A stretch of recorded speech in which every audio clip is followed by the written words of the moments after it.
Welcome back to another episode of the Hardcore Casual with your boy, Base the Kid. As always, please like and subscribe and share with a friend, a colleague, a relative, an associate, an enemy, and anyone in between. I appreciate it. Also, memberships are now valid, they're now open, so please, if you like the content and you want to get more, especially like members only type stuff, feel free to join one of the memberships, and I'm going to start doing different tiered content on there as well. You can have a read of all the different criteria that are there. So yeah, as you can see, I'm on the road yet again. I will be back to regular settings later on this week. But yeah, I'm out of town at the moment. So with that being said, I wanted to do this yesterday, but just ran out of time, last minute bits and pieces here and there. But we're here now. A couple things I want to talk about. So without further ado, let's get into it.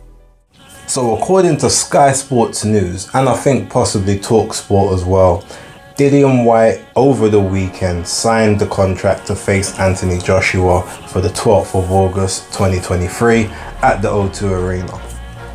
The rematch clause was taken out of the initial contract, which was one of the big sticking points for Dillian initially. And for some reason he thought that, it was a winner take all type thing. He gets to go to Saudi Arabia if he beats Anthony Joshua. We all know that's not the case. Ultimately, they said Anthony Joshua is going regardless. It's just about how much he's being paid. Joshua said, I don't need a rematch clause to fight Dillian Whyte. It's been taken out now, so Dillian has signed. So hopefully this week we will get an announcement of that, issue. I know Eddie Hearn was saying he still doesn't think the fight will take place. My personal opinion on this subject is that the fight's not going to happen. They're going to pick someone else. Ajit Caballo is the only person that Eddie Hearn is willing to confirm in any interviews, even though he says there's a couple others. So it's very unlikely that at this stage of the juncture he will pull a curveball and pick someone that's not either Dillian Whyte or Ajit Caballo. So I'm assuming it's going to be one of the two, and Ajit Caballo poses the least amount of risk right now. Now with that being said, ultimately it's a case of, Anthony Joshua faces who he faces, fights Deontay Wilder, win, lose or draw, the Dillian Whyte fight is still there for him next year, and it will still be a big enough fight to do decent numbers. If he wins, he goes on to the Dillian Whyte fight while awaiting the winner of Usyk and Fury, or even just en route to a potential Fury fight next year. Usyk might end up getting, sort of left to the wayside, having to deal with the WBO mandatory, because it looks like he's going to have to face Hrgovic in Saudi Arabia in December, if that's what's to happen. Not quite sure, but so far Dillian signed. So if the fight doesn't happen now, you probably got to look at AJ's side, more of in question like Eddie Hearn as to why. But I could also say there's a potential that Dillian could be also doing or have done something in the other side to scupper. But considering it says that he's actually signed it, that means he's signed, he's there, he's ready to go. So yeah, unless he rescinds the signature, the only other thing that can stop that fight now from happening is trepidation on Joshua's side. So we'll see what's going on there. But yeah, that happened a couple of days ago. I thought, let me just bring that up in the video real quick. So according to Shakur Stevenson, Devin Haney sent a contract offer to Shakur for a fight, I think later on this year, at a 75-25 split. Now Shakur's saying, I'm not going to accept that. He knows that, I'm worth more than 25% of this fight. But, that's the first offer. Apparently, he's waiting for a second offer, but nothing has been forthcoming, ain't heard nothing since. Now, here's my thing with that. In terms of the two of them, Devin Haney's definitely the bigger star of the two. That's without question at this point in time. Purely because even though Shakur is like a two-weight world champ at this point, number one, Devin Haney's undisputed at 135. That can't be taken away from him. Number two, he's got international fan base now as well. Like, he's fought in Australia twice. He's got the Australian market sort of know who he is. He's got now the Saudi Arabian market who know who he is, and they're looking at putting big money down. Obviously, him being a convert Muslim, that puts him into that sort of realm and spectrum as well. Plus, he's known in the UK. I'm not going to say like he's well known, like he's not a household name over here, but he's known over here. Plus, he's just done his first pay-per-view event in the US against Vasily Lomachenko. Now, while it didn't do the hugest amount of numbers, like he's a name, he's a brand, and the controversy from that fight, whether you thought he won or whether you thought he lost, put his name in people's mouths. So a lot of people know who he is. Now, Shakur, a lot of people know who he is as well, especially in the tri-state area, New York, New Jersey, Philadelphia, and the like. But the issue here is obviously he thinks that he's worth more than 25%. But he is the WBC mandatory challenger, or at least the number one. I think he hasn't been called as mandatory yet, but he is the mandatory challenger for the WBC belt that Devin Haney holds. Well, according to their rules at this point in time, I believe it's either an 80-20 or a 75-25% split. I think it's actually 80-20. So technically he's getting 5% more than that. Now, if he's saying they're not serious, they haven't given us a serious offer, well, how much more do you think you're going to get if it goes to purse bids? And that is what kind of tells me right now that even though I know Shakur thinks he can beat Haney, and I know he kind of wants to fight, but I don't think he wants it bad enough to go down that mandatory route. I think he wants to be paid more like a respectable opponent as opposed to just being paid like a mandatory. So even though, look, it seems very likely that Devin is going to move up from 135 to 140 very soon, even if he fights a couple of lesser name opponents while he's acclimating. I don't think that Shakur Stevenson is willing to push the issue, because I don't think he wants to get paid 25% against anyone. So that also tells me that he doesn't want the fight bad enough. As much as he's called for the fight, he don't want it bad enough if he's not willing to take 25% now. Because at the end of the day, you're being the mandatory. If we go by what happened with Dillian Whyte and Tyson Fury, you're only entitled to 20%. Like that's what you're entitled to according to what the WBC done. I'm holding them accountable to the standards that they set previously. And if that's the case, that's what you're worth. So if they're giving you an extra 5% on top of that, you haven't really got much bargaining power, because if you don't take it, ultimately they'll say, okay, we'll go to purse bids. It doesn't matter who wins the purse, because I still get 80% of whatever the pot is. So while I agree that Shakur should get more than 25%, he doesn't want the fight bad enough if he's not willing to take that. Because let's not forget what Devin took to become undisputed in Australia. George Kambosos, I think, got a guaranteed purse of 10 million. It was like $10 million US dollars, and Devin only got $2.8 million. Plus it was a 70-30 split in terms of like the revenue, on the pay-per-view and stuff, in terms of Kambosos as well. Devin accepted that entire thing. So if Shakur wants it bad enough, if he wants to be the man of the division bad enough, then he's going to have to make the same concessions.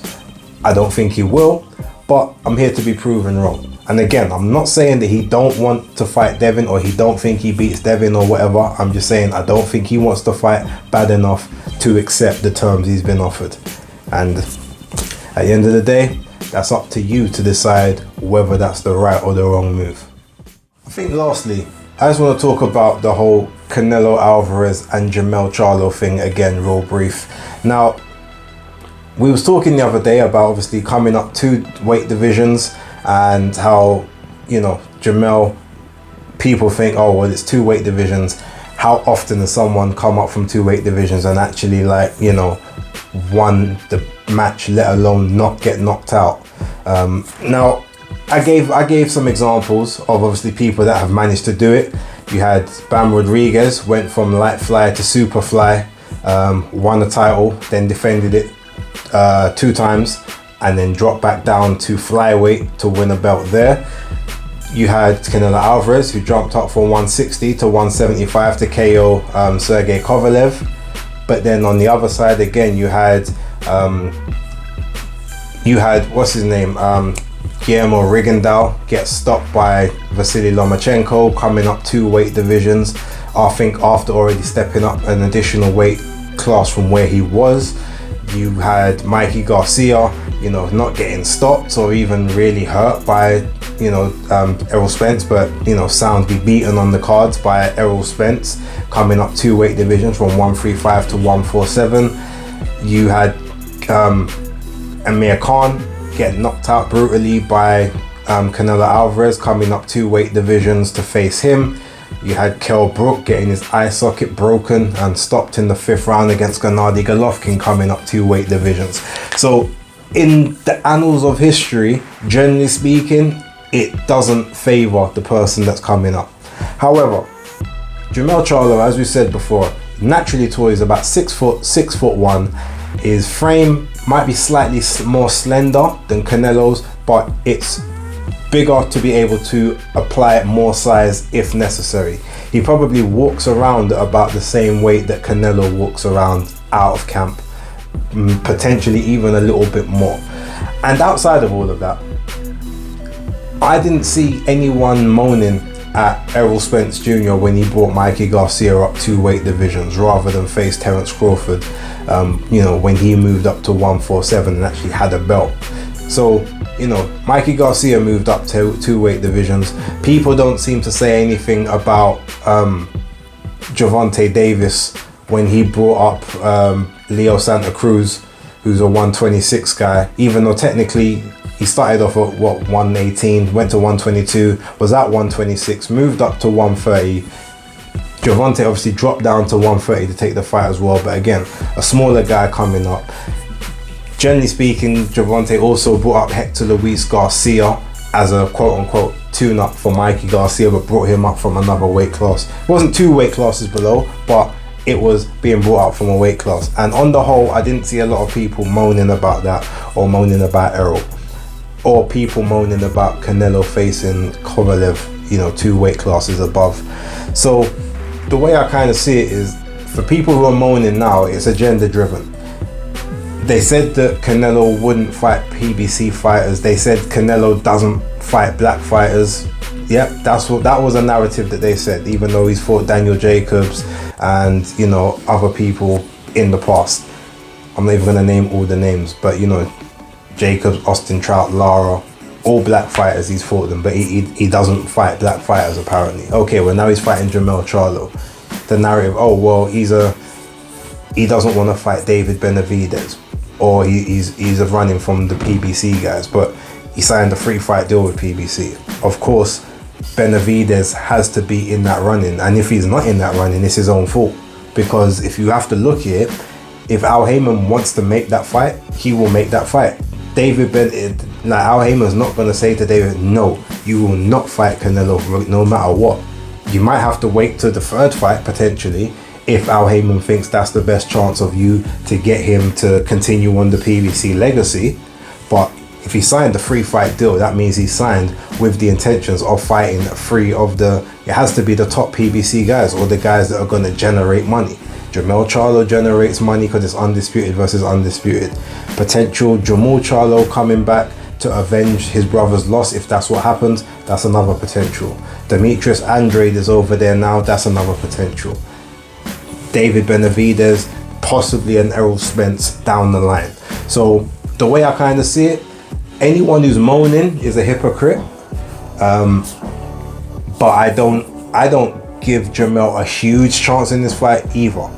However, that's not to say I don't give him any chance, because he does have a lot of physical advantages over Canelo. That being said, so did Callum Smith, and we kind of saw how that one turned out. So yeah, but if Canelo has employed the quote-unquote slippage like people say, then it would be interesting.